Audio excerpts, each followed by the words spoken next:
Famous story channel में आपका स्वागत है। आइए आज हम आपको सुनाते हैं उपेंद्र नाथ अश्क की मशहूर कहानी काले साहब। उन कथाकारों को भी पढ़ता चलूं जिन्हें अब तक इसलिए नहीं पढ़ पाया क्योंकि वे मेरे पढ़ना शुरू करने के पहले लिख गए थे। उपेंद्र नाथ अश्क बड़े लेखक रहे हैं। उनकी कहानी काले साहब उनके बड़े होने की तस्दीक करती है। कहानी लेखन की कला भी सिखाती है। अश्क जी ने अपनी इस कहानी के बारे में लिखा था, इलाहाबाद आकर पहले 2 वर्षों में मैंने कुछ हास्य व्यंग्य की कहानियां लिखी, कुछ ऐसी भी जिनके हास्य में गहरी त्रासदी तथा दारुणता नहीं थी। काले साहब उनमें मुझे प्रिय है। काले साहब की ख्याति विदेश में भी फैली है। 2 बार 2 विभिन्न अनुवादकों द्वारा अनुदित होकर यह कहानी अमेरिकी पत्रिकाओं में छपी है। जर्मन भाषा में भी इस कहानी का अनुवाद हुआ है। उपेंद्र नाथ अश्क 25/4/70 इलाहाबाद। आशा इस कहानी की प्रस्तुति आपको पसंद आएगी। बताइएगा। डीएम की कोठी से बाहर निकलकर श्रीवास्तव ने रिस्ट वॉच की ओर देखा। 8 बजे थे। उसके पास पूरा 1 घंटा था। चपरासी ने डीएम के 9 बजे वापस आने की बात कही थी, तो क्यों न वो गजानन को इलाहाबाद में अपने शुभागमन का सुसमाचार दे आए। एक पंथ 2 काज में उसका सदा विश्वास रहा था, बल्कि यदि किसी पंथ में 2 के बदले 4 काज हों तो वो उन सबको एक साथ निपटाने से कभी न चूकता था। यही कारण था कि 6-7 वर्ष पहले के 50-60 रुपए मासिक पाने वाले पत्रकार से उन्नति कर वो इस थोड़े से अरसे में डिप्टी कलेक्टर हो गया था। न केवल यह बल्कि डिप्टी कलेक्टर होने के बाद इसी चुस्ती और चालाकी के बल पर वो सोने और बीहड़ जिलों को फलांगता हुआ इलाहाबाद नियुक्त हुआ था। आज ही प्रातः इलाहाबाद में उसका पदार्पण हुआ था और आज वो अपने अफसर की हाजिरी देने जा पहुंचा था। पर डीएम लखनऊ से दौरे पर आते वाले एक मंत्री के यहाँ हाजिरी देने गए हुए थे, इसलिए 1 घंटा श्रीवास्तव के पास खाली था। गजानन उसका बचपन का मित्र था। एलनगंज में रहता था। यूनिवर्सिटी में लेक्चरर था। अभी वो घर पर ही होगा। यह सोचकर श्रीवास्तव ने इस खाली समय में उसी के यहाँ हो आने का फैसला किया। कचहरी के पास से गुजर वो सड़क पर आ खड़ा हुआ। एक दिन वो इसी कचहरी का बड़ा हाकिम बनेगा, यह ध्यान आते ही गर्व से उसकी एड़ियां तनिक उठ गईं। उसके हाथ बुशर्ट के अकड़े कॉलरों पर होते हुए दामन पर आकर रुके और पंजों पर 1-2 बार जोर देते हुए उसने आगे पीछे से वो शर्ट को ठीक किया। तभी उसने देखा कि सामने बारादरी के पास 2 रिक्शा वाले जैसे उसी को लेकर कुछ करते हुए चले आ रहे हैं। रिक्शा, उसने साहिबी स्वर से गले में शब्द को तनिक उमेटते हुए आवाज दी, जी हुजूर। और दोनों रिक्शा उसके सामने आ खड़े हुए। क्यों भाई, घंटे के हिसाब से चलोगे? कहाँ जाएंगे? पहले रिक्शा वाले ने पूछा। कहीं भी जाएं? क्या घंटा मिलेगा? जो भी रेट होगा। रुपया घंटा लेंगे, 10 आना मिलेगा। अजी हुजूर, आइए आप इधर आइए। दूसरे रिक्शे वाले ने बड़े लटकते हुए लखनवी ढंग से हाँक लगाई। हाँ हाँ, तुम ले आओ। और दूसरी रिक्शा के बराबर आते ही श्रीवास्तव उचक कर उसमें बैठ गया। बुशर्ट को दोनों दामन से जरा खींचकर उसने ठीक किया और पतलून को तनिक ऊपर उठा लिया कि उसकी क्रीज खराब न हो जाए। वो पीछे की ओर पीठ लगाकर आराम से नहीं बैठा। बुशर्ट के मसले जाने का उसे भय था और डीएम से मिलने तक वो इसी प्रकार लक दक बने रहना चाहता था। रिक्शा पर वो इस प्रकार अकड़ा बैठा था जैसे डीएम से हाथ मिलाकर अभी भी कुर्सी पर बैठा हो, सीधा अकड़ा और चाक चौबंद। रिक्शा वाला खाकी सूट पहने था। सूट बहुत मैला भी न था। शक्ल से भी वो साधारण रिक्शा वाला मालूम न होता था। इलाहाबाद के रिक्शा वालों में देहातियों का बाहुल्य रहता है। फसल का मौसम न हो और काम से छुट्टी हो तो निकटवर्ती गांव के देहाती अपने लंबे तगड़े शरीर पर खादी की बंडी और कमर में अगौछा बांध मुर्री में 1 जून का राशन लिए इलाहाबाद की ओर चल पड़ते हैं। संध्या को पहुंचते हैं, रात के लिए रिक्शा लेते हैं और सवारी से किराया लेकर ही दूसरे जून के सत्तू खरीदते हैं। इन रिक्शा वाले देहातियों की सुविधा के लिए बहुत से पनवाड़ियों ने पान, बीड़ी, सिगरेट के साथ सत्तू के थाल भी सजा रखे हैं, जिनकी पिरामिडों में हरी मिर्च खुशी अजब बाहर देती हैं। ये देहाती रिक्शा वाले रिक्शा चलाते चलाते जब जरा समय पाते हैं तो सेर आध सेर सत्तू ले उन्हीं की थाली में गूंद लौंदा सा बनाकर हाथ पर रख लेते हैं और मिर्चों की सहायता से निगलकर पास के किसी नल से 2 घूंट पानी पी लेते हैं। कहते हैं कि गीदड़ की मौत आती है तो वह नगर की ओर भागता है उस गीदड़ और इन देहातियों में कोई विशेष अंतर नहीं। दिन भर और कई बार दिन और रात भर रिक्शा चलाकर जहाँ वे साल भर का लगान कमा कर ले जाते हैं, वहाँ फेफड़ों को भी खोखला कर जाती हैं। दूसरे रिक्शा वाले इलाहाबाद ही के ऐसे नागरिक मजदूर हैं, जी द्वितीय महायुद्ध के बाद बेकार हो गए हैं। रिक्शा चलाते चलाते उनकी पसलियां निकल आई हैं। यक्षमा उनकी आंखों में झांकता है तो भी वे महंगाई के जमाने में बाल बच्चों का पेट भरने के लिए रिक्शा खींचने को विवश हैं। श्रीवास्तव प्रयाग का ही निवासी था। वो इन दोनों तरह के रिक्शा वालों से भलीभांति परिचित था, किंतु उसका ये रिक्शा वाला उसे इन दोनों में से न दिखाई दिया। इधर रिक्शा वालों की एक तीसरा श्रेणी भी दिखाई देने लगी है। रोनाल्ड कोलमैन की तरह बारीक सी तलवार काट मूंछ बनाए, फौजी पैंट या बुशर्ट या केवल टोपी पहने, युद्ध से छुट्टी पाए बेकार फौजी रिक्शा चलाने लगे हैं। रिक्शा चलाते समय उनके सिर का तिरछापन, साइकिल की गद्दी पर बैठते हुए उनकी कमर की अकड़ और पैडल घुमाते हुए बाहर की ओर घुटनों का फैलाव पहले ही दृष्टि में उनके फौजी होने का पता दे देता है। ओठों के दाएं अथवा बाएं कोने में बीड़ी दबाए तीसरे महायुद्ध के स्वप्न देखते, मिस्र, ईरान, इटली, जर्मनी, वहाँ की आजाद फिजा और गोरी गोरी तनवंगियों के ख्वाब लेते वे दंदनाते वे रिक्शा चलाए जाते हैं। आजादी ने उन्हें गिड़गिड़ाना भुलाकर स्वाभिमान से सिर उठाना सिखा दिया है। अधिकांश क्योंकि अर्ध शिक्षित हैं, इसलिए स्वाभिमान की सीमाएं कहाँ अक्खड़पन से मिल जाती हैं या नहीं जानते।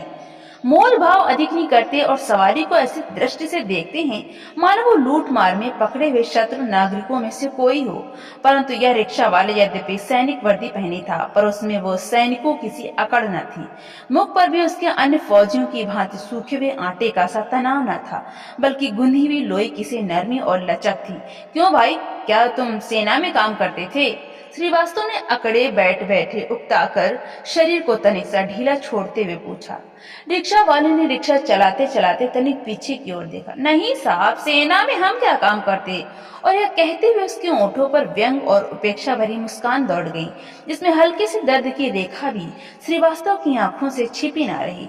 वो मुस्कान मानो कह रही थी कि सेना की नौकरी जैसा निकृष्ट काम हम क्या करते? तो क्या रिक्शाएं चलाते हो? श्रीवास्तव का मतलब था कि 4-6 रिक्शा रखकर क्या उनकी आमदनी खाते हो? रिक्शा वाला हंसा। अजी साहब, कहाँ, यहाँ तो ये रिक्शा भी अपना नहीं, किराए पर लेकर चलाते हैं। श्रीवास्तव को उसके स्वर में सभ्यता की यथेष्ट मात्रा लगी। उससे उसे सहानुभूति हो आई। तो ऐसा जानमारू काम तुम काहे को करते हो? उसने कहा। रिक्शा चलाने से तो फेफड़ों पर बड़ा जोर पड़ता है। दिन रात हल और फावड़ा चलाने वाले देहाती तो खींच सकते ही नहीं, तुम्हारे ऐसे शहरियों के पास का काम नहीं। जी, हम क्या अपनी इच्छा से चलाते हैं? बीवी हैं, 3-4 बच्चे हैं, माँ है, 2 विधवा बहनें हैं, इतने बड़े कुटुंब का खर्च अकेले हम ही पर है। तुम कोई और काम क्यों नहीं कर लेते? हमको दूसरा कोई काम आता नहीं साहब। तो क्या तुम सदा से रिक्शा चलाते हो? जी नहीं साहब, जब से देश को आजादी मिली है। रिक्शा वाले ने रिक्शा चलाते चलाते दाएं हाथ से माथा ठोंका और बोला, अंग्रेज यहाँ से गए, काले साहब उनकी जगह आए कि हमारी किस्मत फूटी। देसी साहबों को न हमारे काम की समझ न परख, न हम उनके काम के, न वो हमारे। हमने तो अर्जी दी थी कि हमको कोई दूसरा काम नहीं आता, हमको उन्हीं के साथ विलायत भेज दीजिए, पर किसी ने हमारी सुनी नहीं। तो क्या करते थे तुम? हम कमीना डर के यहाँ काम करते थे। 50 रुपया महीना पाते थे, रहने के लिए 2 कमरे थे, कपड़े साफ देते थे। माफ कीजिएगा, रिक्शा वाला बात करते करते संकोच से तनिक रुका। नहीं नहीं, कहो। श्रीवास्तव ने फिर अकड़कर बैठते हुए कहा। ये जो बुशर्ट आपने पहन रखी है? रिक्शा वाले ने पीछे का मुड़कर बड़े अदब से कहा। ऐसे तो साहब के यहाँ हम पहना करते थे। श्रीवास्तव फिर ढीला होकर बैठ गया। पीठ भी उसके पीछे लग गई और सूट के मसले जाने का भी उसे ध्यान न रहा। अंग्रेजों के राज में जो मौज ली वो अब कहाँ? रिक्शा वाला कहता गया। दिन त्योहार पर इनाम मिलते थे, हमारे इन्हीं बीवी बच्चों तक के कपड़े बन जाते थे। अब बताइए इतना हम कहाँ पाए? कैसे बीवी बच्चों का खर्च चलाएं? विवश रिक्शा चलाते हैं, खून सुखाते, किसी दिन इसी तरह टरक जाएंगे। पर आखिर बात क्या है, तुम किसी देसी साहब के यहाँ काम क्यों नहीं करते? कमिश्नर की जगह कमिश्नर है और कलेक्टर की जगह कलेक्टर। रिक्शा वाले ने रिक्शा चलाते चलाते फिर पीछे की ओर तनिक देखा। देसी साहब हमें क्या खाकर रखे, वो बोला, और उसके होंठों पर वही विद्रोह भरी मुस्कान फैल गई। श्रीवास्तव ने उत्सुकता मिली झल्लाहट से पूछा, कुक थे? जी नहीं, खान सामागिरी हमसे नहीं होती। तो क्या करते थे? बैरा थे? जी हाँ, बैरा थे। श्रीवास्तव फिर अकड़ कर बैठ गया। तो इसमें क्या बात है, तुम सारी जगह नौकरी कर सकते हो, हमारे यहाँ एक बैरा है। जी नहीं, वैसे बैरा हम नहीं थे, हम खाना वाना लाने का काम नहीं करते थे, हम साहब के कपड़े देखते थे। हाँ हाँ, कपड़े अपड़े देखते होगे, बूट वूट साफ करते होगे। जी नहीं, बूट तो भंगी साफ करता था, हम सिर्फ कपड़े देखते थे। क्या देखते थे कपड़ों का सारा दिन? अब साहब आपसे क्या बताएं, आप समझेंगे नहीं। रिक्शा वाले ने जरा सा मुड़कर मुस्कुराते देखा। अंग्रेज लोगों की बड़ी बातें थी, एक वक्त एक सूट पहनते थे, रात का अलग, दफ्तर का अलग, दिन के आराम का अलग, सैर सपाटे का अलग, फिर डिनर सूट, गोल्फ सूट, पोलो सूट, डांस सूट, शिकार सूट। उनको ठीक जगह पर रखना, धोबी को देना, लेना, साहब को पहनाना, यही हमारा काम था। देसी साहब क्या समझे और परखे हमारा काम। दिन रात महीनों बरसों एक ही सूट घिसाए जाते हैं। यही साहब जिनकी लाल कोठी के पास से होकर अभी निकले हैं, बड़े भारी अफसर हैं, पर कभी कभी ऐसा सूट पहनते जो लगता है कॉलेज के दिनों का संभाले हुए हैं। जहाँ दफ्तर लगाते हैं वहाँ बाथरूम था। शनि की रात को क्या क्या रौनकी होती थी। और बगीचा देखा आपने, उसकी क्या दुर्गति हुई है। कभी अंग्रेज साहब के जमाने में उसकी बहार देखते, वही बगीचा क्या, यही सारी सिविल लाइंस पड़ी अंग्रेजों साहब के नाम को रो रही हैं। इतने बड़े बड़े बंगले, इतने बड़े बड़े बगीचे, रांड के सिर की तरह मुंडे दिखाई देते हैं। श्रीवास्तव को उस रिक्शा वाले की उपेक्षा और भारतीय रहन सहन के प्रति उसका दुर्भाव बहुत बुरा लगा। यद्यपि वह स्वयं साहबी ठाट बाट से रहना पसंद करता था, परंतु उस समय उसे अंग्रेजी संस्कृति से संबंध रखने वाली प्रत्येक वस्तु के प्रति क्रोध हुआ है। उस आज्ञा को तनिक सा विज्ञ बनाने की विचार से उसने कहा, उनके और अपने खान पान, वेशभूषा, रहन सहन में बड़ा अंतर है। वे लोग मांस मछली खाना, शराब पीना बुरा नहीं समझते, गाय और सुअर का मांस खाते हैं। हमारे यहाँ उसको छूना भी पाप है। उनकी औरतें नाचती हैं हमारे यहाँ। कुछ नहीं साहब, रिक्शा वाले ने उसकी बात काटकर और रिक्शा के पैडल पर अपने जोश में और भी जोर देते हुए कहा, हम लोगों का देश गुलामों का देश है। घोंगे की तरह हम अपने आप में बंद होकर रह गए हैं। गरीब होने से हमने गरीबी को स्वर्ग बना दिया है। धनी होने पर भी हम आदत से गरीब बने रहते हैं। रुपया बैंकों में जमा रखते हैं और दाल रोटी पर सब्र करते हैं। हमको हमारा साहब बताता था कि भारत जब आजाद था, जब आर्य यानी आर्य लोग इस देश में आए थे, तो वे भी खूब खाते पीते, नाचते गाते और मौज मनाते थे। न यह पर्दा था, न खान पान के बंधन थे। हमको हमारा साहब बताता था कि धन का लाभ उसे खर्च करने में है, बैंक में जमा करने में नहीं। रुपया खर्च होता है तो देश के कारीगर, मजदूर, दुकानदार सब काम पाते हैं, नहीं तो बेकारी पड़ती है। सब साल के साल फर्नीचर और दरवाजों खिड़कियों पर रोगन कराते थे। 6 महीने में व्हाइट वॉश कराते थे। 2 माली, 2 बैरे, खानसामा, धोबी, भंगी उनके नौकर थे। फिर उनके दम से डबल रोटी वाले, अंडे वाले, कुर्सी मेज वाले और न जाने कौन को रोजी पाते थे। श्रीवास्तव के हृदय में ज्वाला सी लगी। उसका जी चाहा कि वहीं उठकर उस साहब के कुत्ते की गुद्दी पर जोर का एक घूंसा दे, लेकिन रिक्शा काफी तेज चला जा रहा था। तब उसने अपना क्रोध अपने परवर्ती गोरे अफसरों पर निकाला। उन सालों का क्या है, जनता को लूटते और मौज उड़ाते थे। जनता को ये क्या कम लूटते हैं। रिक्शा वाले ने पलटकर बड़ी मिस्कीन व्यंगमयी हंसी के साथ कहा, छोटे से लेकर बड़े अफसर तक सब खाते हैं। वहाँ तो बड़े अफसर कुछ संकोच भी करते थे, यहाँ तो आपाधापी मची है। बस लेना जानते हैं, देना नहीं जानते। अंग्रेज लेता था तो 10 आदमियों का पेट पालता था।